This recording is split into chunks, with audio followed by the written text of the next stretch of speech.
Hello friends, आप सभी का स्वागत है आपके ही अपने YouTube channel Tulsidas edu sir में।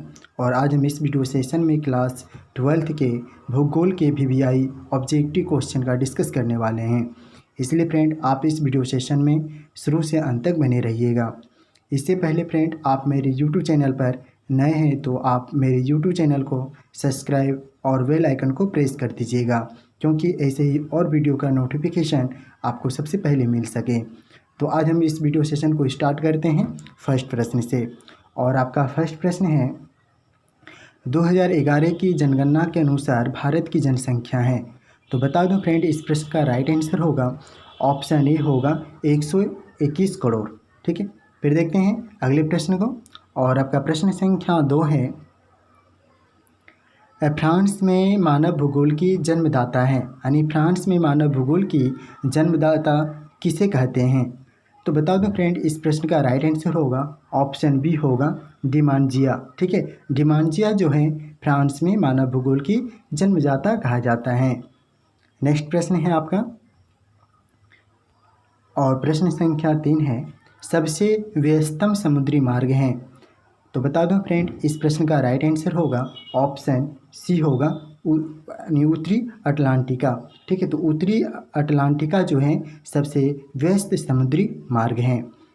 और आपका फिर अगला प्रश्न है, जनसंख्या की दृष्टि से भारत का विश्व में स्थान है, यानी जनसंख्या की दृष्टि से भारत में विश्व का स्थान क्या है वो आपको बताना है। तो बता दो फ्रेंड, इस प्रश्न का राइट आंसर होगा ऑप्शन बी होगा द्वितीय। ठीक है, तो जनसंख्या की दृष्टि से भारत का विश्व में जो स्थान है वो द्वितीय है। नेक्स्ट प्रश्न है, निम्नलिखित में से कौन कोलकाता हुगली औद्योगिक प्रदेश में नहीं है। तो इस प्रश्न का राइट आंसर होगा फ्रेंड ऑप्शन बी होगा जमशेदपुर। ठीक है, और आपका नेक्स्ट प्रश्न है, 2011 के अनुसार भारत में महिला साक्षरता प्रतिशत हैं। तो इस प्रश्न का राइट आंसर होगा फ्रेंड ऑप्शन डी होगा 65.46%। ठीक है, और नेक्स्ट सवाल है, भारत का सर्वाधिक नगरीकृत राज्य है। तो आपको बताना है फ्रेंड कि जो भारत का सर्वाधिक जो नगरीकृत राज्य हैं वो कौन सा है। तो बता दो फ्रेंड, इस प्रश्न का राइट आंसर होगा ऑप्शन ए होगा गोवा। ठीक है, तो गोवा जो है क्या है, भारत का सर्वाधिक नगरीकृत राज्य है। नेक्स्ट सवाल है,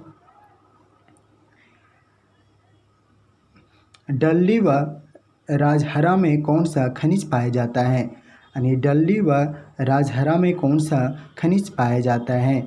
तो बता दो फ्रेंड, इस प्रश्न का राइट आंसर होगा ऑप्शन बी होगा लोहयस्क। ठीक है, तो डल्ली व राजहरा में कौन सा खनिज पाया जाता है, तो यह लौह अयस्क पाया जाता है। नेक्स्ट प्रश्न को देखते हैं, और प्रश्न आपका 9 है, भारत में सबसे अधिक जूट उत्पादित करने वाला राज्य है। तो फ्रेंड बता दूं, इस प्रश्न का राइट आंसर होगा ऑप्शन बी होगा पश्चिम बंगाल। भारत में सबसे अधिक जो जूट उत्पादन होता है वो पश्चिम बंगाल में होता है। नेक्स्ट प्रश्न को देखते हैं, और प्रश्न संख्या यह 10 है, आर्थिक भूगोल किस विषय की शाखा है, यानी आर्थिक भूगोल किस विषय की शाखा है वो आपसे पूछा है। तो बता दो फ्रेंड, इस प्रश्न का राइट आंसर होगा ऑप्शन ए होगा मानव भूगोल। नेक्स्ट प्रश्न को देखते हैं, और प्रश्न संख्या 11 है, भारत में सबसे कम लिंगानुपात वाला राज्य है, यानी भारत में कौन सा राज्य का जो लिंगानुपात सबसे कम है वो आपको बताना है। तो बता दो फ्रेंड, इस प्रश्न का राइट आंसर होगा हरियाणा होगा, यानी ऑप्शन ए राइट होगा। चलते हैं फिर अगले प्रश्न को और आपका प्रश्न है, भारत की निम्नलिखित मिट्टियों में से कपास की खेती के लिए कौन सर्वाधिक उपयुक्त है।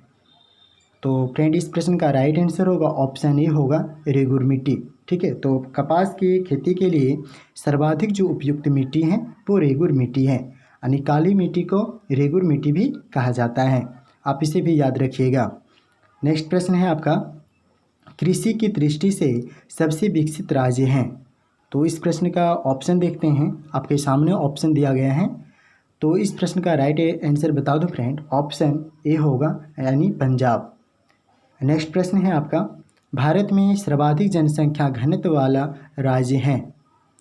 तो इस प्रश्न का राइट आंसर होगा ऑप्शन ए होगा बिहार। नेक्स्ट प्रश्न है आपका फ्रेंड, निम्नलिखित में से किस तरह का उद्योग अन्य उद्योगों के लिए कच्चा माल तैयार करता है? तो इस प्रश्न का राइट आंसर बता दूं फ्रेंड, ऑप्शन बी होगा मूलभूत उद्योग। ठीक है, मूलभूत जो उद्योग हैं यानी कच्चे उद्योग के लिए माल तैयार करता है। नेक्स्ट प्रश्न को देखते हैं और प्रश्न संख्या यह 16 है। शब्दों, संदेशों, तथ्यों और विचारों का प्रेषण कहलाता है। तो इस प्रश्न का राइट आंसर होगा ऑप्शन ए होगा संचार। ठीक है, तो संचार को ही शब्दों, संदेशों, तथ्यों और विचारों का प्रेषण कहलाता है। और अगला प्रश्न है आपका, पनामा नहर जोड़ता है यानी पनामा जो नहर है वो किन महासागरों को जोड़ता है वो बताना है आपको। तो फ्रेंड इस आंसर जो ऑप्शन यानी इस प्रश्न का जो राइट आंसर होगा ऑप्शन ए होगा। ठीक है, ऑप्शन ए अटलांटिक प्रशांत महासागर को, यानी पनामा जो नहर जोड़ता है अटलांटिक महासागर को प्रशांत महासागर से जोड़ता है। नेक्स्ट प्रश्न को देखते हैं और यह प्रश्न संख्या 18 है। रेशम मार्ग लंबी दूरी के व्यापार का प्रारंभिक उदाहरण है जो जोड़ता है। तो इस प्रश्न का राइट आंसर बता दूं फ्रेंड, ऑप्शन डी होगा रोम से चीन। ठीक है, तो रेशम मार्ग लंबी दूरी के व्यापार का प्रारंभिक उदाहरण है जो जोड़ेगा रोम और चीन को। नेक्स्ट प्रश्न को देखते हैं और यह प्रश्न संख्या 19 है। निम्नलिखित देशों में से किसमें नगरों के वर्गीकरण के लिए 300 की जनसंख्या को शहर के लिए आधार माना है? तो इस प्रश्न का राइट आंसर बता दूं फ्रेंड, ऑप्शन सी होगा आइसलैंड। इस प्रश्न का राइट आंसर क्या होगा फ्रेंड, आइसलैंड होगा। देखते हैं फिर अगले प्रश्न को और प्रश्न संख्या यह 20 है। पृथ्वी के कुल जल का कितना प्रतिशत अलवणीय है? तो फ्रेंड इस प्रश्न का जो राइट आंसर होगा ऑप्शन सी होगा यानी 3%। ठीक है, तो पृथ्वी के कुल जल का कितना प्रतिशत अलवणीय है? तो ये 3% अलवणीय है। तो पृथ्वी का जो कुल भाग का 71% जल है। ठीक है, और 71% में 3 जो प्रतिशत यानी पृथ्वी के 71% तो जल है और पृथ्वी के कुल जल का जो है यानी 3% क्या है, अलवणीय है। नेक्स्ट प्रश्न है आपका, बॉक्साइट का सबसे बड़ा उत्पादक है? तो फ्रेंड इस प्रश्न का राइट आंसर बता दूं, ऑप्शन बी होगा उड़ीसा। ठीक है, तो बॉक्साइट का सबसे बड़ा उत्पादक है उड़ीसा है और बॉक्साइट किस तत्व का अयस्क है? तो एल्युमिनियम का अयस्क है। आप इसे भी याद रखिएगा। देखते हैं फिर अगले प्रश्न को और आपका प्रश्न संख्या 22 है। मुंबई में सबसे पहला सूती वस्त्र कारखाना स्थापित किया गया था क्योंकि, यानी मुंबई में सबसे पहले जो सूती वस्त्र का कारखाना स्थापित किया गया था वो क्यों किया गया था वो बताना है। तो फ्रेंड इस प्रश्न का राइट आंसर होगा ऑप्शन डी होगा उपयुक्त सभी। मुंबई के पतन है, यह कपास उत्पादक क्षेत्र के निकट है, मुंबई एक वित्तीय केंद्र था, यानी उपयुक्त जो है सभी सही होगा राइट आंसर। ठीक है, और आपका अगला प्रश्न है और प्रश्न संख्या 23 है। प्रादेशिक नियोजन का संबंध है?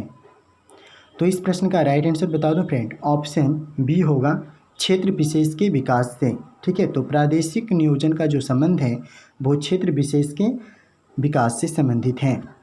और आपका अगला प्रश्न है 24 प्रश्न संख्या है। उत्तर मध्य रेलवे का मुख्यालय है, यानी उत्तर मध्य रेलवे का मुख्यालय कहाँ है वो आपको बताना है। तो फ्रेंड इस प्रश्न का राइट आंसर होगा ऑप्शन ए होगा। ठीक है, इलाहाबाद। ठीक है, उत्तर मध्य रेलवे का जो मुख्यालय है वो कहाँ है, इलाहाबाद है। और आपका अगला प्रश्न है, वर्ष 2004 से 2005 में निम्नलिखित में से कौन भारत में निर्यात की जाने वाली प्रमुख वस्तु हैं? तो फ्रेंड इस प्रश्न का राइट आंसर बता दूं, ऑप्शन ए होगा। ठीक है, इंजीनियरिंग सामान। ठीक है, और आपका अगला प्रश्न है और प्रश्न संख्या 26 है। कौन सी बीमारी जल प्रदूषण के कारण होती है? इस प्रश्न का राइट आंसर बता दूं फ्रेंड, ऑप्शन सी होगा अतिसार। ठीक है, तो कौन सी बीमारी जल प्रदूषण के कारण होती है? तो अतिसार जो एक बीमारी है जो जल प्रदूषण के कारण होती है। अगले प्रश्न को देखते हैं और आपका प्रश्न संख्या 27 है।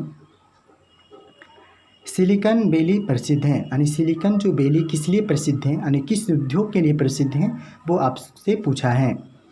तो फ्रेंड इस प्रश्न का राइट ऑप्शन बता दूं, ऑप्शन सी होगा, उच्च तकनीकी उद्योग। ठीक है, उच्च जो तकनीकी उद्योग हैं, सिलिकॉन वैली जो प्रसिद्ध हैं, उच्च तकनीकी उद्योग के लिए प्रसिद्ध हैं।